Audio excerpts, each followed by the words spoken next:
Pag-aral ng bantayan. Tanong ni TMG sagot. Hunyo 1-7, 2026. Tema, kung bakit maaari kang maging masaya kapag kinapopotan ka. Naglaan ako ng oras upang ihanda ang mga komentong ito sa simple at maikling pangungusap para sa iyong sariling pag-unawa. Tatalakayin natin kung bakit maaari tayong maging masaya kapag kinapopotan tayo dahil sa paglilingkod kay Jehovah. Umaasa ako na makakapagbigay ka ng magagandang komento sa iyong mga pagpupulong tuwing Sabado at Linggo. Kaya simulan na natin. Tanong 1. Anong nakakagulat na pahayag ang sinabi ni Jesus tungkol sa pagiging kinapopotan? Sagot, sinabi ni Jesus, maligaya kayo tuwing kinapopotan kayo ng mga tao, gaya na nakatala sa Lucas 6:22. Nakakagulat ito dahil ang pagiging kinapopotan ay karaniwang masakit. Hindi isang bagay na iniugnay ng mga tao sa kaligayahan. Tanong 2-3. Ano ang isang dahilan kung bakit pinag-usig ang mga tunay na Kristiyano? Paano ito maaring makaapekto sa ating pananaw sa mga sumasalansang? Juan 16:2-3. Sagot, ang mga tunay na Kristiyano ay pinag-usig dahil sinasamba nila si Jehovah at sinusunod si Jesus. Maraming sumasalansang ang kumikilos sa ganitong paraan dahil hindi nila tunay na nakikilala si Jehovah o si Jesus. Si Satanas, ang Diyos ng sistemang ito, ay bumubulag sa mga tao at iniimpluwensyahan sila na tutulan ang tunay na pagsamba. Ang pag-unawa rito ay makakatulong sa atin na maiwasan ang pagkamuhi sa mga sumasalansang bilangganti. Sa halip, naunawaan natin na si Satanas ang tunay na kaway at maraming sumasalansang ang nalilinlang o naimpluwensyahan niya. Tanong 4. Ano ang matututuhan natin mula sa mga halimbawa ni Jesus at ng disipulong si Esteban? Sagot, natututuhan natin na hindi natin dapat kamuhian ang ating mga sumasalansang kundi magpakita ng pagmamahal at pagpapatawad. Nanalangin si Jesus para sa mga sangkot sa pagpatay sa kanya, at nanalangin din si Esteban para sa mga pumapatay sa kanya. Itinuturo sa atin ng kanilang mga halimbawa na ipanalangin ang mga sumasalansang at tandaan na ang ilan ay maaring magsisi sa kalaunan at maging tapat na mga lingkod ni Jehovah, tulad ng ginawa ni Saul ng Tarso. Tanong 5. Ano ang matututuhan mo mula sa karanasan ni Ksa? Sagot, itinuturo sa atin ng karanasan ni Ksar ang kahalagahan ng pagtitis, paggalang, at panalangin kapag nakikitungo sa mga sumasalansang. Kahit na maring tinutulan ng kanyang ama ang katotohanan, patuloy na nagpakita ng paggalang at mabuting paggawi ang ina ni Ksa. Sa paglipas ng panahon, lumambot ang saloobin ng ama, at pagkatapos ng isang taos-pusong panalangin, nakapag-aral si Ksar ng Biblia kasama niya. Kalaunan, nabautismuhan ang kanyang ama. Ipinapakita nito na maaring magbago ang ilang mananalansang matapos makita ang ating magalang na pag-uugali at ang pagpapala ni Jehovah. Tanong 6. Ayon sa Marcos 13:13, ano ang isa pang dahilan kung bakit tayo kinapopotan? Sagot, ang isa pang dahilan kung bakit tayo kinapopotan ay dahil iginagalang at sinusuportahan natin si Jesucristo bilang hari ng kaharian ng Diyos. Sinabi ni Jesus na ang kanyang mga tagasunod ay kapopotan dahil sa kanyang pangalan.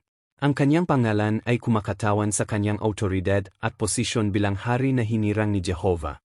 Maraming tao ang nagtitiwala sa mga pamahalaan ng tao sa halip na sa pamamahala ni Jesus. Kaya sinasalungat nila ang mga tapat na sumisuporta sa kanya. Tanong 7-8.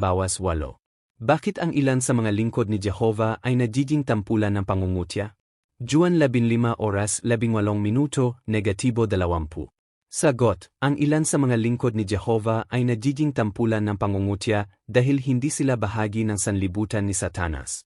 Ipinaliwanag ni Jesus na kapopotan ng sanlibutan ang kanyang mga tagasunod dahil tinatanggihan nila ang masasamang saloobin, pag-uugali, at pananalita. Karagdagang komento, bilang resulta, ang ilan ay tinutuya sa paaralan o trabaho dahil sa pamumuhay ayon sa mga prinsipyo ng Biblia. Gayunpaman, ang tapat na pag-uugali ay maaari ring magkaroon ng mabuting epekto sa iba. Sa karanasan ni Ignacio, isang guro na dating ng uyam sa kanya ang kalaunan ay naging interesado sa katotohanan, dumalo sa mga pulong, nag-aral ng Biblia, at kalaunan ay nabautismuhan. Tanong 9. Sa anong iba pang dahilan kung bakit namumukod-tangi ang mga Kristiyano sa sanlibutan ni Satanas? Sagot, namumukod-tangi ang mga Kristiyano dahil nananatili silang neutral sa politika at tumatangging makibahagi sa digmaan o mga alitan sa politika. Bagamat sinusunod nila ang mga batas ng lupain, ang kanilang katapatan ay pangunahin kay Jehovah at sa kanyang kaharian sa ilalim ni Kristo. Tanong siyam, B. Negatibo 1-0. Ano ang matututuhan natin mula sa halimbawa ni Apostol Pablo? Sagot, natututo tayong patuloy na mangaral kahit sa mahihirap na sitwasyon. Kahit na nabilanggo si Pablo, patuloy niyang ibinahagi ang mabuting balita sa mga guwardiya, opisyal, at mga pinuno.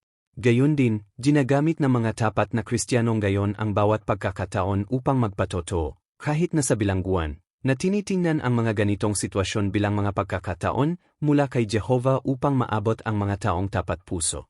Tanong 11. Paano mapapatibay ng pagdanas ng pag-usig ang ating pananampalataya? Magbigay ng isang halimbawa. Sagot, ang pagdanas ng pag-usig ay nagpapatibay ng ating pananampalataya dahil kinukumpirma nito na natutupad ang hula sa Biblia. Mula sa Genesis 3:15 at sa mga salita ni Jesus, inihula na ang mga tunay na Kristiyano ay mahaharap sa puot at pagsalansang.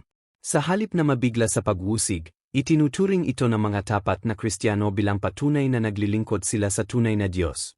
Halimbawa, isang kapatid na babae na ang asawa ay sumalungat sa kanya at sinira ang kanyang mga literatura sa Biblia ay naging mas malakas sa pananampalataya dahil ang pag-usig ay nakakumbinsi sa kanya na natagpuan niya ang tunay na relihiyon. Tanong 12. Ano ang nakatulong sa isang kapatid na lalaki na makayanan ang pag-usig? Sagot, ang panalangin at pagmumini-mini ay nakatulong sa kapatid na lalaki na makayanan ang pag-usig. Siya ay palaging nanalangin sa buong araw, lalo na sa mga mahirap o hindi makatarungang sitwasyon.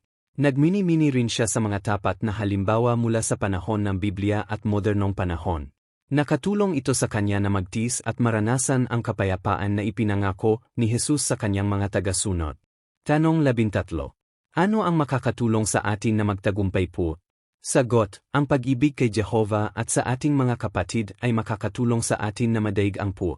Kapag tayo ay nakakaroon ng matibay na pag-ibig, tulad ng ginawa ni Jesus, ito ay nagiging mas malakas kaysa sa anumang puot na itinuro sa atin at tumutulong sa atin na manatiling tapat at mapayapa. Tanong 14.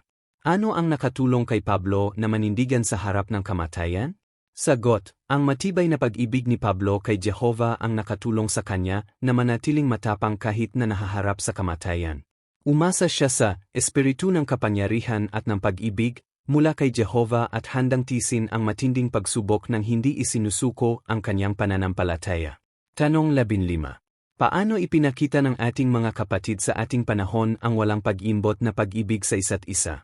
Sagot, nagpakita sila ng walang pag-imbot na pag-ibig sa pamamagitan ng pagsuporta at pagpapatibay loob sa isa't isa, kahit na may personal na panganib. Ang ilan ay dumalo sa mga kaso ng korte upang aliwin ang mga narestong kapananampalataya. Pinapalakas sila sa pamamagitan ng kanilang presensya. Ito ay sumasalamin sa perehong mapagsakripisyong pag-ibig na ipinakita nina Aquila at Priscilla para kay Pablo. Tanong 16. Bakit sinabi ni Apostol Pedro na ang mga taong minamaltreto dahil sa paglilingkod sa Diyos ay may dahilan upang maging masaya? 1 Pedro 4:14. Sagot, sinabi ni Pedro na maaari silang maging masaya dahil ang gayong pagmamaltreto ay nagpapakita na ang Espiritu ng Diyos ay nananahan sa kanila at sila ay sinasang-ayunan ni Jehovah. Tulad ng mga apostol, na nagsaya matapos pag-usig dahil sila ay itinuring na karapat-dapat na magdusa para sa pangalan ni Jesus. Ang mga Kristiyanong gayon ay maaari ring makasumpong ng kadalakan dahil alam nilang pinapasaya nila si Jehovah kahit sa mga pagsubok. Tanong 17. Ano ang sinabi ni Jesus sa kanyang mga alagad naong gabi bago siya mamatay? Sagot, tiniyak ni Jesus sa kanyang mga alagad na ang sinumang umibig sa kanya ay mamahalin ng kanyang ama at ng kanya. Ito ay nagbigay sa kanila ng kumpiyansa na kahit na maharap sila sa puot at pagsalansang, magkakaroon pa rin sila ng pagmamahal at suporta ni Jehovah at ni Jesus. Paano sa sagot? Tanong sa pagbabalik-aral 1. Bakit kinapuputan ang mga tagasunod ni Jesus? Sagot, kinapuputan ang mga tagasunod ni Jesus dahil sinasamba nila si Jehovah, iginagalang ang autoridad ni Jesus, at hindi bahagi ng sanlibutan.